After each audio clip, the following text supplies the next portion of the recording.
He consistently ranks in the Forbes list of the world's wealthiest people. He's one of the best-known entrepreneurs of the personal computer revolution. He is the second most generous philanthropist in America, having given over $28 billion to charity. He's Bill Gates, and here are his top 10 rules for success. When I started Microsoft, I didn't think of it as all that risky. I mean, I was so excited about what we were doing. It's true I could have gone bankrupt, but I had a set of skills that were highly employable. And in fact, my parents were still willing to let me go back to Harvard and finish my education if I wanted to. You've always got a job with me, Bill. And the thing that was scary to me wasn't quitting and starting the company. It was when I started hiring my friends and they expected to be paid. And then we had customers who went bankrupt, customers that I'd counted on to come through. And so then I got this incredibly conservative approach that I wanted to have enough money in the bank to pay a year's worth of payroll, even if we didn't get any payments coming in. And I'm almost true to that the whole time. We have about 10 billion now, which is pretty much enough for the next year. Anyway, if you're going to start a company, it takes so much energy that it better overcome your feeling of risk. I don't think that you necessarily, if you're going to start a company, should do it at the start of your career. I think there's a lot to be said for working for a company, learning how they do things. If you're young, it's hard to go lease premises. They made that hard for me. You couldn't rent a car when you were under 25 at the time, so I was always taking taxis to go see customers. The people would, people would say, well, we're going to go have a discussion in the bar. Well, I couldn't go to the bar.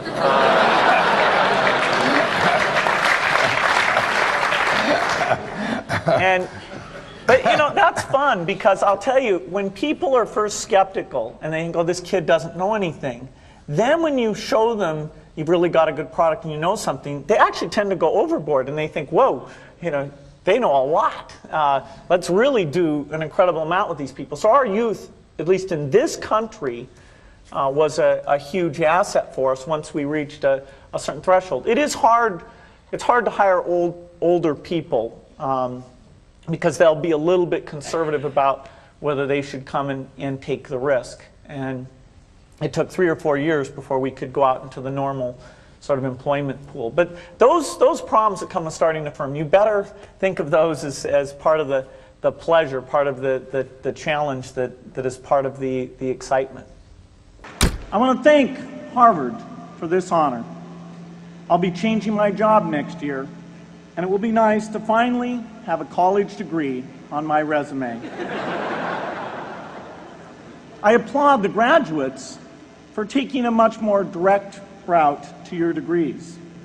For my part, I'm just happy that the Crimson called me Harvard's most successful dropout. I guess that makes me valedictorian of my own special class. I did the best of everyone who failed.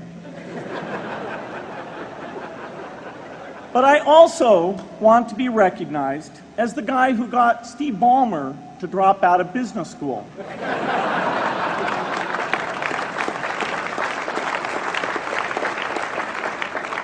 I'm a bad influence. That's why I was invited to speak at your graduation. If I'd spoken at your orientation, fewer of you might be here today. I'm in meetings a lot. My calendar gets very full with those, and then at night, after the kids have gone to bed, I'm on email a great deal. I get messages during the day. That's my chance to give long responses. And then over the weekend, I send a lot of mail as well. I take 2 weeks a year to just go off and read and think, where I'm not interrupted by work or anything else. I'm just solidly trying to think about the future, and people get to send me things to read as part of that so-called Think Week. So it's a nice mix of things. About 25% of the time then I'm out traveling around, meeting with customers, Europe, Asia, and that sort of helps me think, okay, do we have the right priorities? What are people responding well to, and what would they They like to see us do better. Hello, I'm Bill Gates, Chairman of Microsoft. In this video, you're going to see the future, Windows. Microsoft first came up with the Windows concept back in 1983. And today, the leading software users have switched into the Windows environment. It's really incredible how quickly our powerful applications like Word and Excel and PowerPoint have been adopted.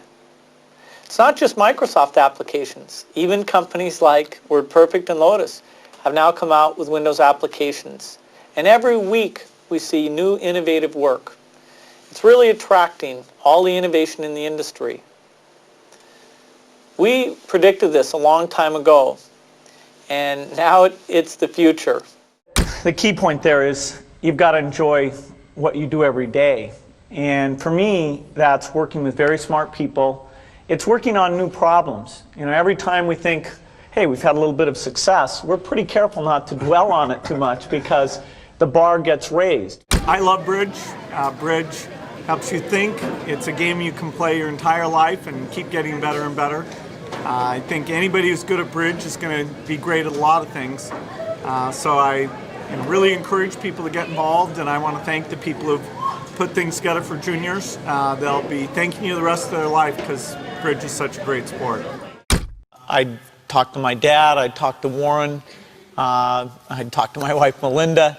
So I have enough people that know me and actually know where my judgment isn't its strongest, where I might get overexcited about something or forget to think about something. And so they're good at correcting, particularly Melinda, good at correcting whatever those blind spots are. And I think it's good to encourage your friends and advisors to really give them that license. I can go to a party and forget to say hello to various people or something. That's a very minor example of my blind spots. Not to the hostess. Well, Melinda would help me do that. Yeah, she would, So, a small number of people that you can turn to on certain key things is a great asset.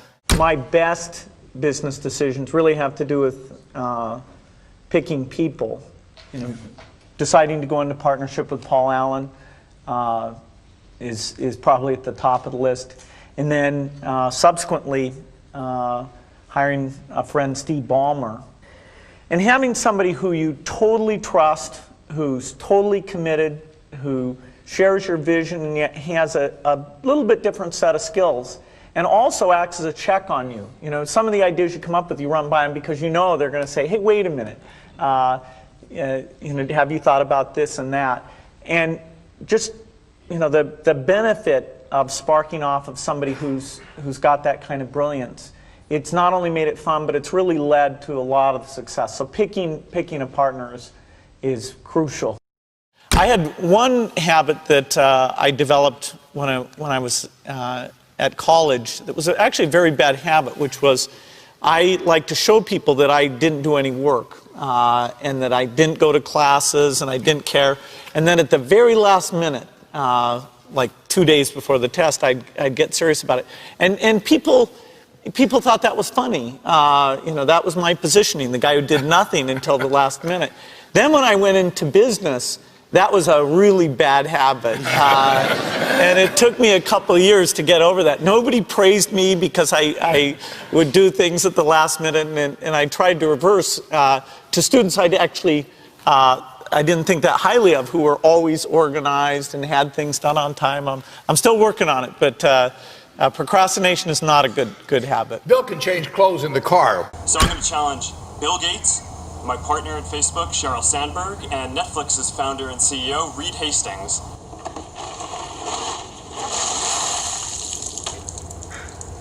I'm glad to give to ALS. It's a great cause, but I want to accept this challenge. I want to do it better than it's been done. Been working on this, got this design. There we go. Yeah. It's going to be great.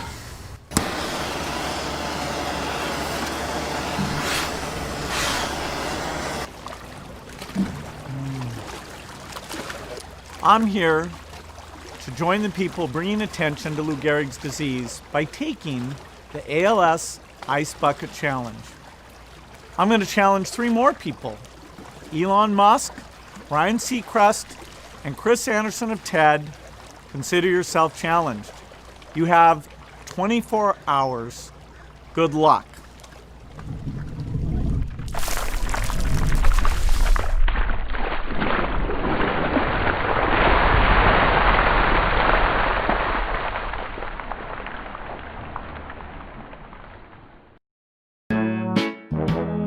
People, let me tell you about my best friend. He's a warm-hearted person who loved me till the end. Now, people, let me tell you about my best friend. He's a one-boy, cuddly toy, my up, my down, my pride and joy. People, let me tell you about him. It's so much fun, whether we're walking man to man or whether we're walking sun to sun, 'cause he's my best friend.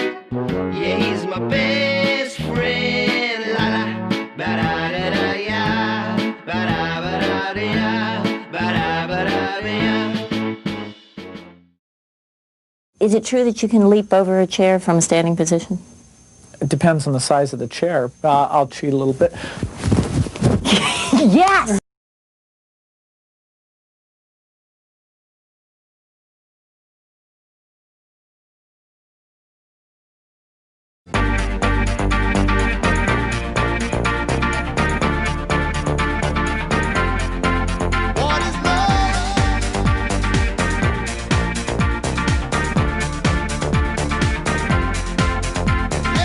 By the way, I believe in winners and losers, and especially the freedom to fail. Who? Him? Who? Him? Who? Him? Him? Who?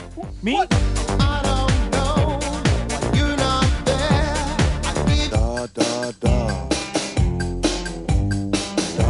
way!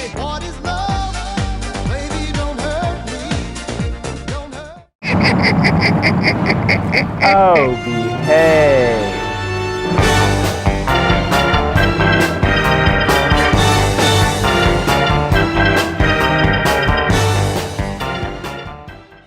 Thank you so much for watching. I made this video because a bunch of you guys were asking me to. So if there's a famous entrepreneur that you want me to profile next, leave it in the comments below and I'll see what I can do. I'm also curious to know what you think of Bill Gates as an entrepreneur and which of the 10 rules most resonates with you. Leave it below in the comments and I'm going to join in the discussion. Thank you so much for watching. Continue to believe and I'll see you soon.